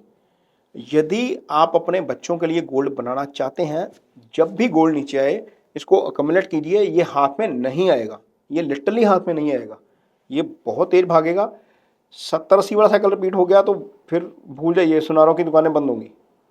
इतना महंगा कौन ही खरीदेगा। तो ये तो गोल्ड का साइकिल हो गया। डिफेंस का साइकिल, मंगल डिफेंस का कारक है। मंगल जब जब उच्च का हो जाता है, मकर राशि मंगल की उच्च राशि है, हालांकि वो शनि की राशि है लेकिन वो उसकी उच्च राशि है। जब जब वो उच्च राशि में जाता है, वहां से साइकिल शुरू होता है। मकर, कुंभ, मीन, अगेन उसके मित्र की राशि है, फिर उसकी अपनी राशि आ जाती है। मंगल की 2 राशियां आ जाती हैं अपनी, एक उसकी उच्च राशि, एक उसकी अपनी मूल त्रिकोण राशि मेष। इस साइकिल में जब मंगल होता है तो डिफेंस चलता ही चलता है। आजकल डिफेंस के शेयर चल रहे हैं, लेकिन ये साइकिल जबरदस्त वाला, जब पिछले 2022 में ये साइकिल आया था, लगभग फरवरी से लेकर अगस्त का साइकिल था। फिर 2024 में ये साइकिल आया, लगभग सेम पीरियड में था। आगे 2026 में भी वही साइकिल आ रहा है, फरवरी से लेकर अगस्त तक का। पैसा है तो रख लीजिए, आपको डिफेंस चलता हुआ नजर आएगा जब मंगल इस साइकिल में आएंगे। ये वीडियो भी संभाल लीजिएगा, नहीं चलेगा तो फिर थोड़ा सा मैसेज करके, ट्रोल भी करते हैं ना लोग, ट्रोल भी कर दीजिएगा, ठीक है। गोल्ड का साइकिल बता दिया। गोल्ड का साइकिल कब आ रहा है? 27 से लेकर 39 तक का वाला अच्छे वाला साइकिल, जिसको लॉन्ग टर्म इन्वेस्टमेंट करनी है, जिसको बच्चों के लिए गोल्ड बनाना है। डिफेंस का साइकिल आ गया, डिफेंस का पता लग गया। मेटल का साइकिल, मेटल पिछले 10 साल का रिकॉर्ड निकाल लीजिए, 10 साल, 2014 से लेकर 2024 तक का। जब जब शनि वक्री होते हैं, 140 दिन का ये साइकिल होता है, जब शनि हर साल वक्री होते हैं, 10 में से 7 बार ऐसा हुआ कि मेटल इंडेक्स आपको 10% से ज्यादा रिटर्न दे गया। कुछ सालों में तो 25%, 30% का रिटर्न भी दिया है। वो मैक्सिमम वो मैक्सिमम है, मैक्सिमम केस सिनेरियो है। लेकिन ऐसा भी हुआ 3 बार कि मेटल इंडेक्स गिर गया। अब ऐसा इसलिए हुआ क्योंकि शनि उस दौर में खुद पीड़ित हो गए थे। जब शनि ताकत, जैसे अभी शनि मजबूत है, शनि आज की डेट में अपने नक्षत्र में चल रहे हैं, शनि की स्थिति मजबूत है। 13 जुलाई को जब शनि अपने नक्षत्र में वक्री हो जाएंगे, 28 नवंबर तक वक्री रहेंगे, तो ऐसा बहुत संभव है कि मार्केट आपको इंडेक्स भले ही चलता ना मिले, मेटल इंडेक्स आपको चलता हुआ मिल सकता है। तो यहाँ पर नजर रखिए, कैश पोजीशन रखिए। डिफेंस सेक्टर के लिए फरवरी से पोजीशन रखिए, मेटल के लिए 13 जुलाई से अपने पास पैसा रखिए। ऐसा बहुत संभव है कि आपको मेटल में भी पैसा बने। स्टॉक आपने आइडेंटिफाई करने हैं, स्क्रीनर आप लगाइए, फंडामेंटल देखिए, वो देखिए। कुछ लोग पूछ रहे थे कि कौन सा स्टॉक लेना चाहिए। एक स्टॉक, ये रिकमेंडेशन नहीं है बाय द वे, ये सिर्फ जानकारी के लिए है।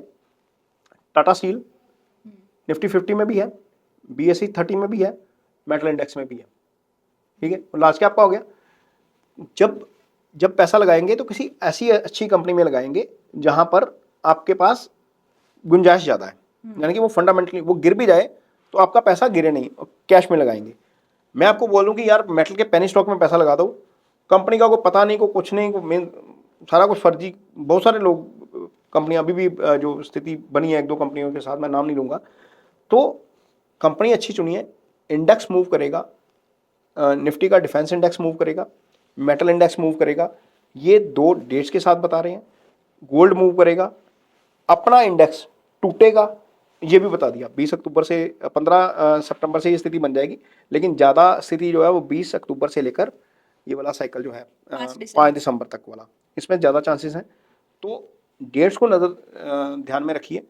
इंडेक्स टूटना चाहिए, मेटल इंडेक्स जो डेट्स बताई हैं उनमें चलना चाहिए, डिफेंस इंडेक्स जो डेट्स बताई हैं उनमें चलना चाहिए, गोल्ड जो डेट्स बताई हैं उनमें चलना चाहिए। तो ये हो सकता है कि आपको इससे काफ़ी फायदा हो जाए। सर एक लास्ट में क्वेश्चन है, बुक रिकमेंडेशन दे दीजिए कोई अच्छी वाली, जो एस्ट्रोलॉजी पढ़ने के लिए।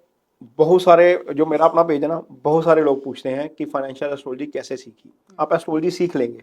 बुक है महेंद्र नाथ केदार की संहिता ज्योतिष, अच्युतानंद झा की जो है बृहद संहिता, वैसे वारामिहिर जी की है, उसको ट्रांसलेट या उसको इंटरप्रेट अच्युतानंद झा जी ने किया है। ये 2 बुक्स बहुत अच्छी हैं, लेकिन सिर्फ इससे काम नहीं चलेगा। मैं अगेन बोल रहा हूँ, जब तक आप प्लानिटरी साइकिल को समझेंगे नहीं, जब तक आप जियो पॉलिटिक्स को समझेंगे नहीं, जब तक आप पुराना साइकिल नहीं देखेंगे, तब तक आप नतीजे पर नहीं पहुंच सकेंगे कि क्या करना चाहिए फाइनेंशियल एस्ट्रोलॉजी में। तो वो देखिए, हो सकता है कि मेरे से बहुत सारे लोग हों, मैं 17 साल से एस्ट्रोलॉजी कर रहा हूँ और मैं बिल्कुल पूरी विनम्रता से बोलूँगा मुझे 5% भी नहीं आती। ये इतना डीप है, ये इतना वास्ट है, यदि इसमें घुसने की कोशिश करेंगे तो घुसते ही चले जाएंगे। मेडिकल एस्ट्रोलॉजी चार्ट आपके सामने बोलना शुरू कर देता है लिटरली कि बॉडी में किस पार्ट में प्रॉब्लम है, रिलेशनशिप में कहाँ पर प्रॉब्लम है, फाइनेंशियल में कहाँ पर प्रॉब्लम है, क्या कोई कोर्ट केस है, क्या कोई डेट है, चार्ट खुद बोलना शुरू कर देता है। तो ये अभी फिलहाल 5% की बात है। अब 95% बाकी लर्न कर जाएंगे, तो जो शायद इस लाइफ टाइम में तो शायद नहीं हो पाएगा, लेकिन कोशिश कर रहे हैं अपनी तरफ से, सीखने की भी कोशिश कर रहे हैं। और जितने भी वीडियो डाल रहा हूँ मैं अपने पेज पर, सारे फ्री ऑफ कॉस्ट हैं, सारी जानकारी फ्री ऑफ कॉस्ट है। जो रिसर्च कर रहा हूँ उसके ऊपर इसी रिसर्च का लोग हैवी अमाउंट चार्ज कर रहे हैं मार्केट में, हैवी। लेकिन मुझे लगता है कि यदि मैं रिसर्च कर पा रहा हूँ, क्योंकि मेरे साथ है जी ये है कि मैं एक जर्नलिस्ट भी हूँ, मेरा बिजनेस का बैकग्राउंड भी है, बिजनेस जर्नलिज्म का बैकग्राउंड भी है, मेरे को एस्ट्रोलॉजी भी आती है, तो थोड़ा सा वो एज हो जाता है कि मैं चीज़ों को रिलेट कर पाता हूँ। तो भगवान ने यदि कृपा रखी, आशीर्वाद रहा उनका, तो कोशिश करेंगे कि ऐसे वीडियोज़ और बनाएं ताकि इन्वेस्टर का फ़ायदा हो। Thank you so much sir, आपसे बात करके बहुत सारी चीज़ें क्लियर हुई, बहुत अच्छा लगा और व्यूअर्स को भी काफ़ी सारी जानकारी मिल गई होगी। Thank you. उम्मीद करते हैं कि आज के वीडियो के बाद आपको स्टार्स और बाजार के बारे में काफ़ी कुछ नया नॉलेज जानने को मिला होगा। इससे निश्चित तौर पर निवेशकों को काफ़ी फायदा होगा। आपको अगर वीडियो अच्छा लगा हो तो लाइक, शेयर, सब्सक्राइब कीजिए और हमें कमेंट करके ज़रूर बताइए कि आपको मार्केट में ऐसे कौन से टॉपिक पर और वीडियो जानना अच्छा लगता है।